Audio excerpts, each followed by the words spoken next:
નમસ્કાર મિત્રો, Gujarat division news પર સમાચાર મળી રહ્યા છે। દેવગઢ બારિયા પાલિકાનું ₹37 કરોડનું બજેટ સર્વાનુમતે મંજૂર। ખાનગી સોસાયટી કામોને લઈને ઉઠ્યો વિરોધ। દેવગઢ બારિયા પાલિકામાં લાંબા સમયથી ચાલી રહેલા રાજકીય કાવા દાવા અને વિવાદો વચ્ચે અંતે પ્રમુખ પદે ધર્મેશ કલાલ ફરી સત્તા સંભાળી રહ્યા છે।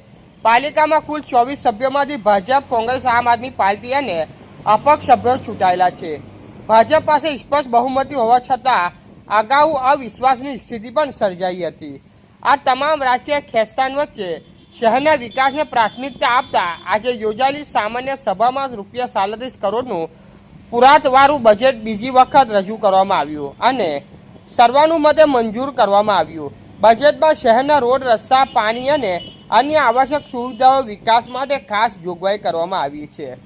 સામાન્ય સભા દરમિયાન કેટલાક સભ્યોએ ભૂતકાળમાં ખાનગી સોસાયટી વિસ્તારમાં થયેલા કામોને લઈને ખુલ્લો વિરોધ નોંધાવ્યો હતો। તેમ છતાં શહેરના સર્વાંગી વિકાસને ધ્યાનમાં રાખીને આખરે તમામ સભ્યોને બજેટને સમર્થન આપ્યું। આ નવા બજેટથી દેવગઢ બારિયા શહેરના વિવિધ વિસ્તારોમાં વિકાસ કાર્યોને વેગ મળશે અને જનતાની લાંબા સમયથી ચાલી આવતી સમસ્યાનું નિરાકરણ આવવાની આશા વ્યક્ત થઈ રહી છે। રિપોર્ટર વાદી બરવતસિંહ, લીમખેડા, દાહોદ।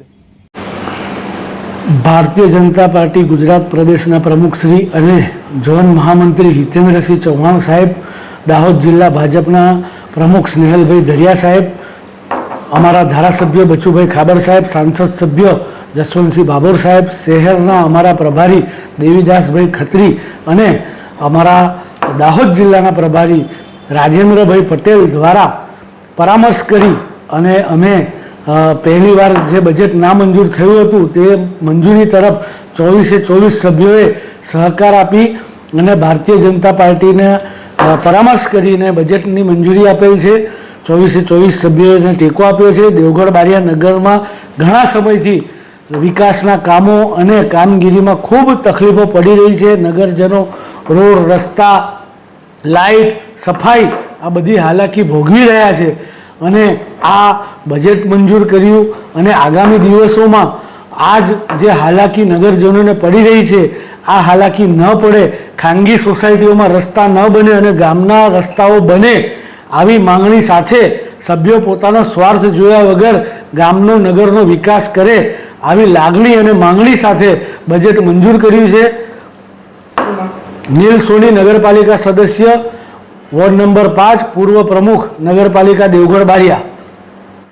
એક સભ્ય દ્વારા એવું જણાવવામાં આવે છે કે ગટર, લાઇટ અને જે રોડની કામગીરી રાતોરાત કરવામાં આવી વોર્ડ નંબર 1માં।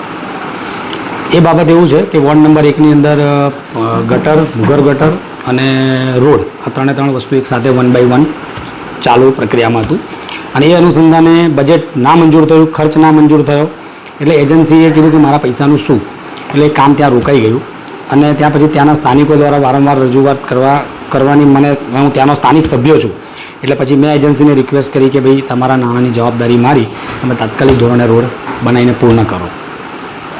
રાત્રિ સભામાં મોટો ભ્રષ્ટાચાર કરવામાં આવ્યો એવું આરોપ લગાવવામાં આવ્યો છે સભ્ય દ્વારા કે રાત્રિ સફાઈ થતી નથી બારિયામાં। ઘણીવાર કેવું છે કે વાસ્તવિકતા જાણ્યા વગર કોઈને આક્ષેપ કરવો, સમજવું એ તદ્દન ખોટી બાબત છે। દેવગઢ બારિયાની અંદર 100% સફાઈની કામગીરી પૂર્ણ કરવા માટે 10 કિલોમીટરનો એરિયા આવરી લેવો પડે ત્યારે જઈને 100% સફાઈ થાય, જે અત્યારે 4.5 થી 4.5 કિલોમીટર એરિયાનો જ સમાવેશ થયેલો છે જેના કારણે નાની મોટી સફાઈની અંદર એ તકલીફ રહે છે। નગરપાલિકામાં હાલ ફરજ બજાવતા કર્મચારીઓનું ગાડી ભાડા વગેરેમાં ટેન્ડર પાસ કરવામાં આવ્યું।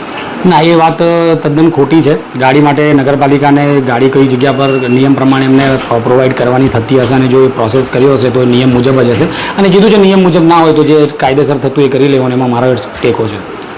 અને લાસ્ટ એક મુદ્દો છે કે જે પાઇપલાઇન માટે ટેન્ડર ના મંજૂર કરવામાં આવ્યું હતું, વસીમભાઈ કંઈક છોટાઉદેપુરવાળા હતા અને 11/2 એમને વર્ક ઓર્ડર આપવામાં આવ્યો, ઠરાવમાં ના મંજૂર કરવામાં આવ્યો ને 11/2 એમને વર્ક ઓર્ડર આપવામાં આવ્યો, એ બાબતમાં શું કહેશો?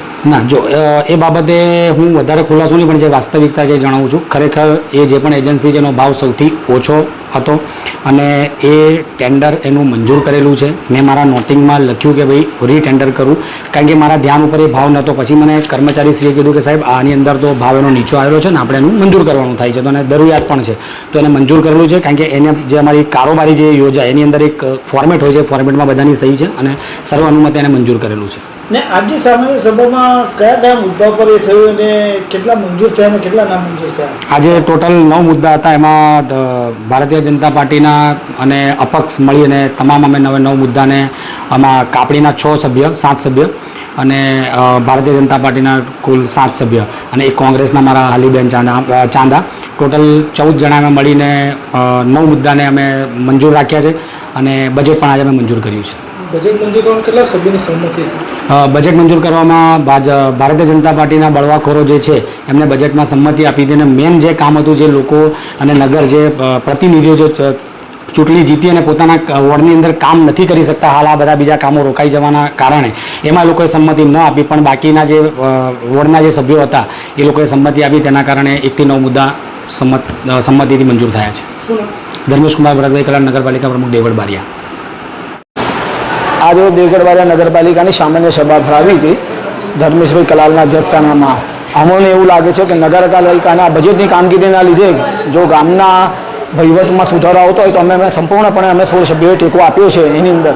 परंतु अमारुं एवुं कहेवुं छे कि जे नगरपालिकाना सामान्य पब्लिकने अनुरूप जे कामगीरी थती नथी, सफाईनी रात्रि सफाईनी कामगीरी छेल्ला 1 महीनाथी बंध छे, ए नगरपालिकाना જે સફાઈ કામદારો છે બહારના છે એમને પણ નગરપાલિકાની પાછળ રહેવાની વ્યવસ્થા નગરપાલિકાના સત્તાધીશોમાં દ્વારા કરવામાં આવી છે. એમાં પણ મોટો ભ્રષ્ટાચાર છે. નગરપાલિકાની ગાડીઓ સામાન્ય 200 રૂપિયા ભાડામાં, 200 રૂપિયાના ભાડાની અંદર નગરપાલિકાની ભાડાની ગાડી, નગરપાલિકાની ગાડી ભાડામાં જે તે ઇજારાદારને આપવામાં આવી છે. અમુક લોકો સામાન્ય કામ માટે પણ રિક્ષા ભાડે કરે છે, મિનિમમ અમારી જોડેથી 800 થી 1000 રૂપિયાનું ભાડું વસૂલ કરે છે. જ્યારે નગરપાલિકાની ગાડીઓ જે છોટા હાથી ગાડીઓ છે સામાન્ય 200 રૂપિયા ભાડે આપવામાં આવે છે. એમાં પણ મોટું ખોટું થયેલું એવું માનવામાં આવે છે. એમાં નગરપાલિકાના વિસ્તારના પ્રજાજનોનું અહિત અને કોન્ટ્રાક્ટરનું હિત જળવાયું એવું લાગે છે અને એની ન્યાયિક તપાસ થાય એવી અમે આશા રાખીએ છીએ. ગૌરાંગ પંડ્યા, નગરસેવક, દેવગઢ વારિયા, વોર્ડ નંબર 6.